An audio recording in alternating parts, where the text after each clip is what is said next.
Hello students of class 10, welcome to our online class, and in this class we are going to discuss about the hydrotropism, three types of tropism: hydrotropism, chemotropism and chemotropism. इस class में हम लोग तीन types के tropism को discuss करने वाले हैं: हाइड्रोट्रोपिज्म, केमोट्रोपिज्म और थिग्मोट्रोपिज्म। इससे पहले यानी प्रीवियस क्लास में हम लोगों ने दो ट्रोपिज्म के बारे में डिस्कस किया था। एक था जियोट्रोपिज्म और दूसरा था फोटोट्रोपिज्म। जियोट्रोपिज्म और फोटोट्रोपिज्म में हमने बताया कि जियोट्रोपिज्म का जो स्टिम्युली है वह ग्रेविटी है और फोटोट्रोपिज्म का जो स्टिम्युली है वह क्या है, वह लाइट है। ठीक है, अब ये नहीं है कि वो सनलाइट ही हो, वह लाइट कोई भी हो सकता है।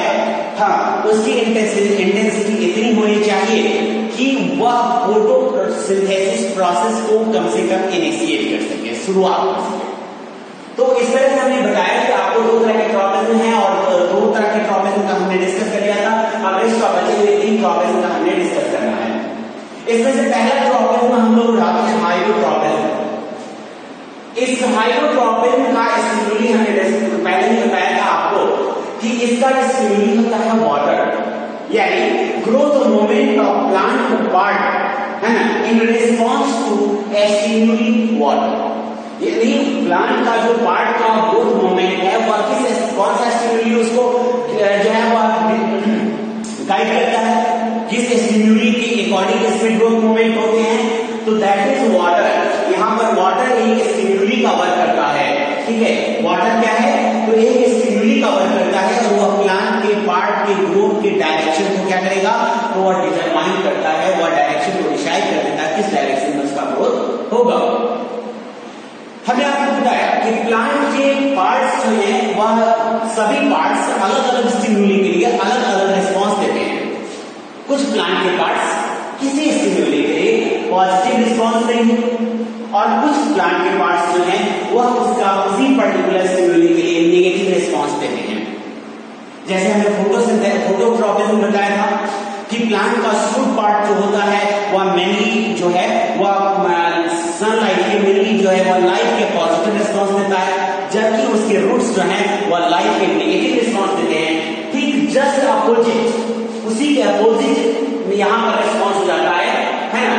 इसमें आता है हाइड्रोट्रोपिज्म, जिसमें प्लांट के शूट पार्ट जो होते हैं वह प्लांट का जो शूट पार्ट होता है, शूट पार्ट, ठीक है, प्लांट का जो शूट पार्ट होता है वह हाइड्रोट्रोपिज्म का जो है वह क्या करता है, तो नेगेटिव रिस्पॉन्स देगा, जबकि रूट पार्ट जो होगा वह कौन सा रिस्पॉन्स देगा, तो वह रूट पार्ट जो होगा वह पॉजिटिव रिस्पॉन्स देता है। क्या रिस्पॉन्स देगा, तो पॉजिटिव रिस्पॉन्स देगा। यानी रूट्स जो हैं वो ऑलवेज ग्रो करते हैं टुवर्ड्स द वाटर। इसमें कुछ एक्सेप्शंस भी होते हैं, आपने पिछले क्लास में पढ़ा होगा है ना, कि कुछ प्लांट्स जो होते हैं जैसे कि मैंग्रोव प्लांट की बात करें तो उससे कुछ रूट के पार्ट्स जो होते हैं वह स्पेशली मॉडिफाइड हो जाते हैं। मॉडिफाइड हो जाते हैं किस कारण से और क्यों मॉडिफाइड हो गए, तो वहां पर वह मॉडिफाइड होते हैं एयर, डायरेक्ट एटमॉस्फेयर से एयर को रिसीव करने के लिए as in the form of breathing. तो वैसे रूट्स जो हैं वह उस वाटर का यानी हाइड्रोट्रोपिज्म का नेगेटिव रिस्पॉन्स देंगे। लेकिन हम लोग रेयर की बात नहीं करते, हम लोग जनरल की बात करते हैं। तो जनरल में शूट पार्ट जो है वह नेगेटिव हाइड्रोट्रोपिज्म को शो करेगा, जबकि रूट पार्ट जो है वह क्या करेगा, तो पॉजिटिव हाइड्रोट्रोपिज्म को शो करेगा। यानी वाटर के टुवर्ड्स ग्रोथ होगा रूट का और वाटर के अपोजिट डायरेक्शन में ग्रोथ होगा शूट का।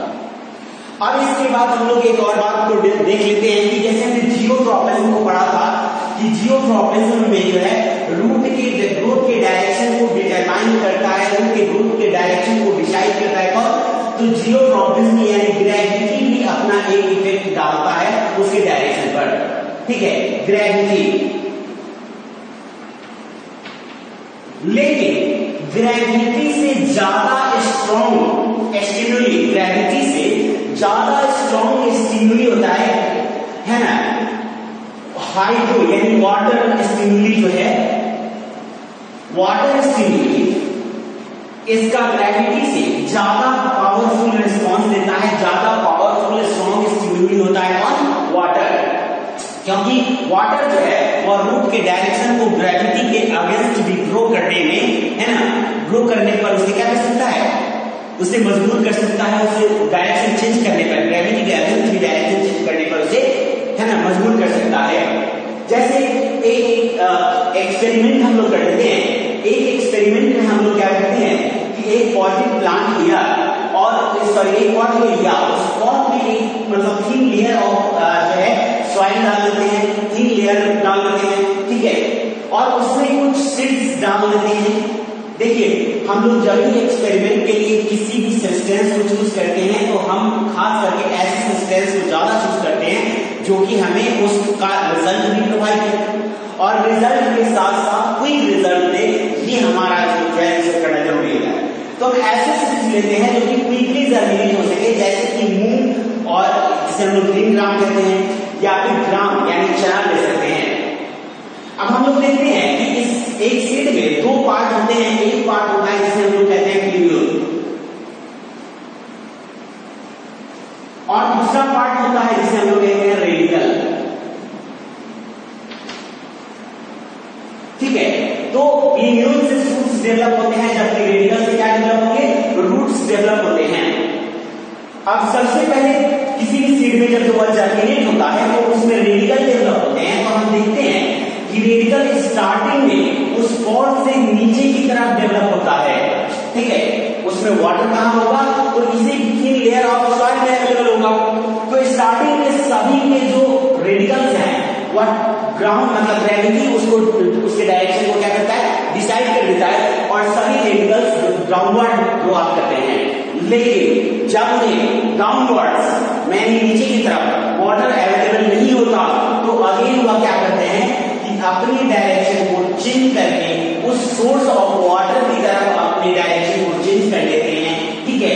और इस एक्टिविटी से हमें पता लगता है कि ग्रेविटी ने उस पर इफेक्ट दिखाया, ग्रेविटी ने उसके डायरेक्शन को जो है वह क्या किया, डिसाइड किया, लेकिन वाटर उससे ज्यादा स्ट्रॉन्ग डिसीजन था जिसने उस ग्रेविटी के डायरेक्ट को भी, है ना, वहां पर क्या कर दिया कि ग्रेविटी के इफेक्ट को भी कम करके और अपने इफेक्ट को एनहांस किया और सारे रूट्स जो हैं वह ग्रेविटी के अगेंस्ट, ग्रेविटी के अपोजिट डायरेक्शन में मुड़कर और चले जाते हैं किसके टुवर्ड्स, तो वाटर को गेन करने के टुवर्ड्स। तो इस तरह से आपने देखा कि वाटर जो एक्टिविटी है वह किस तरह से प्लांट के पार्ट के ग्रोथ को डिटरमाइन कर रहा है, किस तरह से ग्रोथ की डायरेक्शन को बता रहा है, चेंज कर दे रहा है, ठीक है, ग्रेविटी से ज्यादा पावरफुल है। नेक्स्ट जो है आपका stimuli, that is called chemotropism, chemotropism,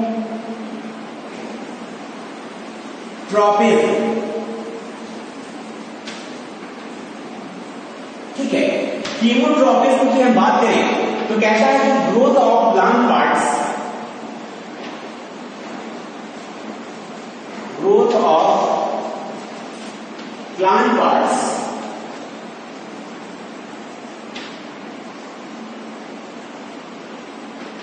ठीक है, growth of plant parts in response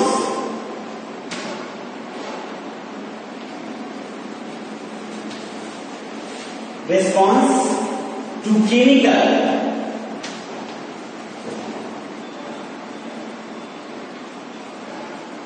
ठीक है, यानी कि अगर प्लांट के पार्ट का ग्रोथ केमिकल के रिस्पॉन्स में होता है, प्लांट में केमिकल्स के रिस्पॉन्स में कोई ग्रोथ मूवमेंट होता है तो इस ग्रोथ मूवमेंट को हम लोग कहते हैं कीमोट्रोपिज्म।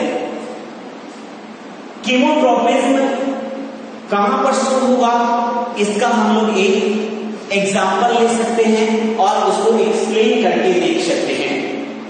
प्रीवियस क्लास में आपने पढ़ा होगा कि फ्लावर के, है ना, दो पार्ट होते हैं, मेन पार्ट और फीमेल पार्ट। फ्लावर के वैसे कई सारे पार्ट्स होते हैं जिसमें सेपल्स हैं, पेटल्स हैं, ठीक है, स्टैमेन है और स्टिग्मा है। तो स्टिग्मा को हम लोग स्ट्रक्चर स्टडी करते हैं। स्टिग्मा का स्ट्रक्चर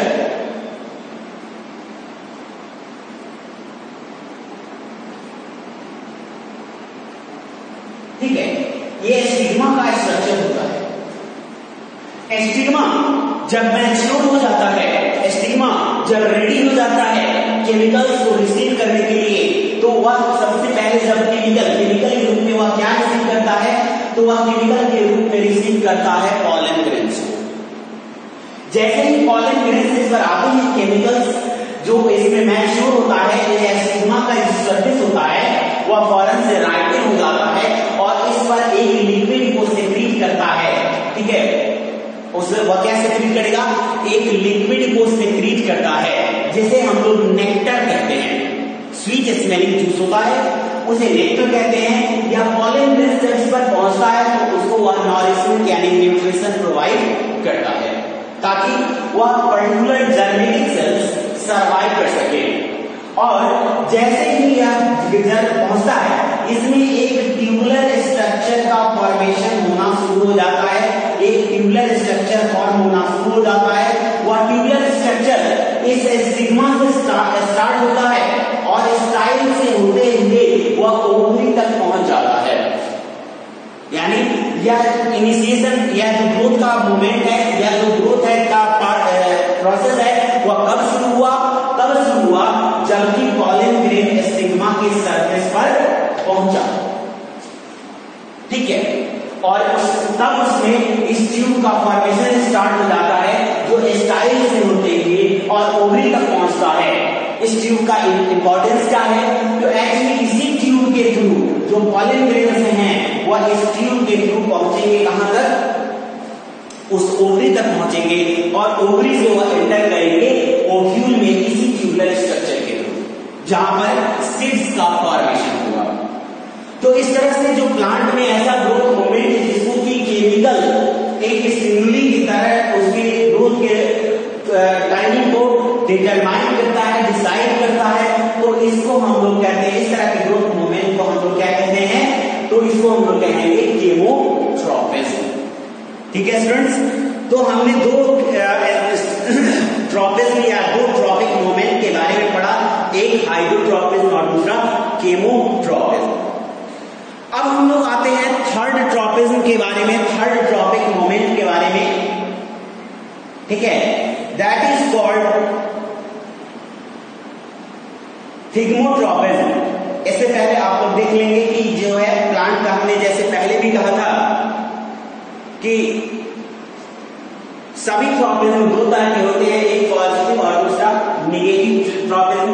पॉजिटिव ट्रॉपिज्म का मतलब होता है कि जिस पर केमिकल्स का इफेक्ट पड़े उसे हम लोग कहते हैं पॉजिटिव, और जिस पर केमिकल्स का इफेक्ट ना पड़े उसे हम लोग कहते हैं नेगेटिवली केमोट्रॉपिज्म, नेगेटिव केमोट्रॉपिज्म। प्लांट के बहुत सारे ऐसे पार्ट्स हैं जो अपने ऊपर एक खास तरह का लेयर फॉर्म कर लेते हैं। ठीक है, प्लांट का वह पार्ट होता है, उस पार्ट के ऊपर एक सेल फॉर्म कर लेते हैं जिसे हम लोग कहते हैं एपिडर्मल सेल्स। इस एपिडर्मल सेल्स के ऊपर भी एक लेयर वैक्सी सब्सटेंस का डेवलप किया जाता है। ठीक है, इस डेवलप वैक्सी सब्सटेंस को हम लोग कहते हैं क्यूटीन। चूंकि यह क्यूटीन का लेयर वैक्सी सब्सटेंस का बना है और इसलिए यह मोस्टली इस पार्ट को जिस पर कि यह होता है उस पर्टिकुलर पार्ट को है ना मतलब इनसेंसिटिव बना देता है टुवर्ड्स द केमिकल्स, यानी डिफरेंट केमिकल्स के अगेंस्ट इसे इनसेंसिटिव बना देता है, इसमें किसी तरह का केमिकल का इफेक्ट नहीं होता। तो ऐसे पार्ट्स जो हैं वह नेगेटिव केमोट्रॉपिज्म को शो करते हैं। कैसा शो करेंगे? नेगेटिव केमोट्रॉपिज्म को। And the last topic is that thigmotropism. Last topic हमारा कौन है? थिग्मोट्रॉपिज्म है।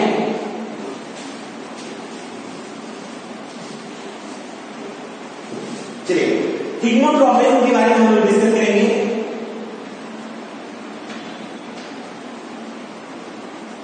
Thigmotropism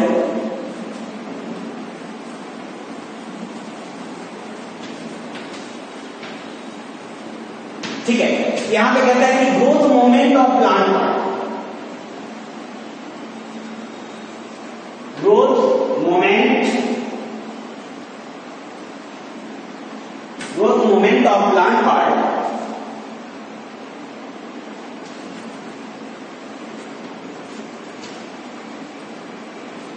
in response to touch, in response to touch। ठीक है, यानी टच जो होता है वह उसका मेन स्टिमुलस होता है। मेन स्टिमुली कौन होगा?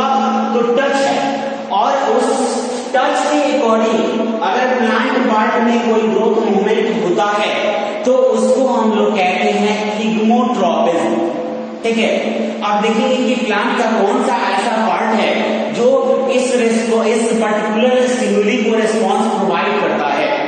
आपने डेफिनेटली पढ़ा होगा क्लाइंबर्स, आपने प्लांट के बहुत सारी कैटेगरीज को डिफाइन किया होगा, जिसमें कि आपको है herbs, shrubs, creepers, climbers and trees. इसमें क्लाइंबर जो प्लांट्स होते हैं, क्लाइंबर प्लांट्स, इन क्लाइंबर प्लांट्स के क्लाइंबर्स में जो है एक खास एक स्ट्रक्चर डेवलप होता है जिसे हम लोग कहते हैं टेंड्रिल्स।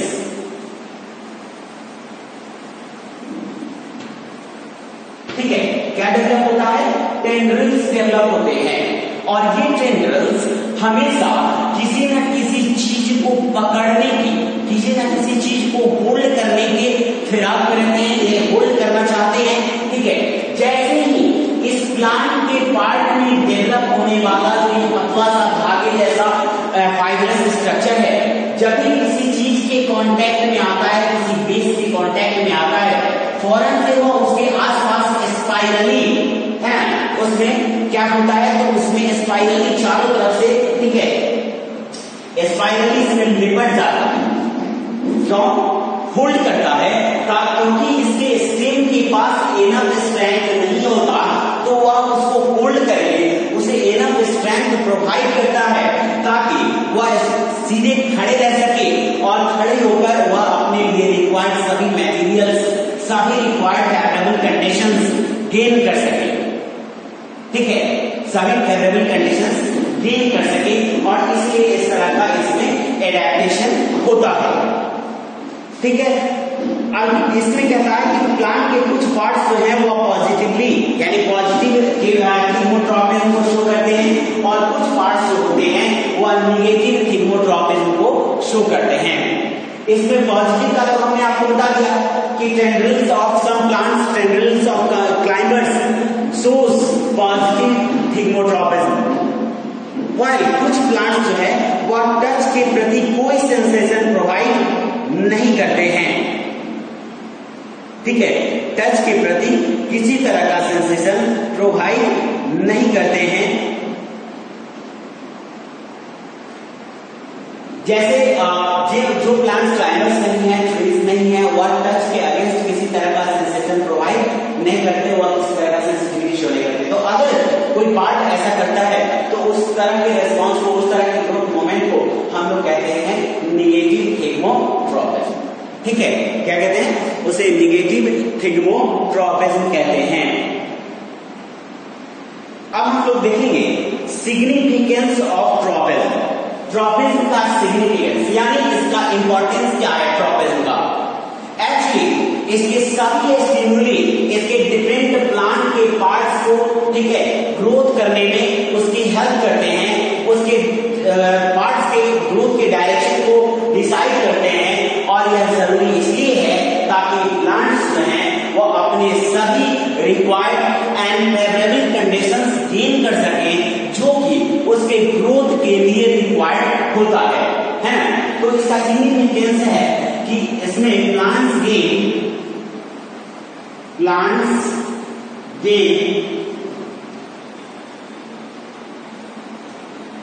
all favorable conditions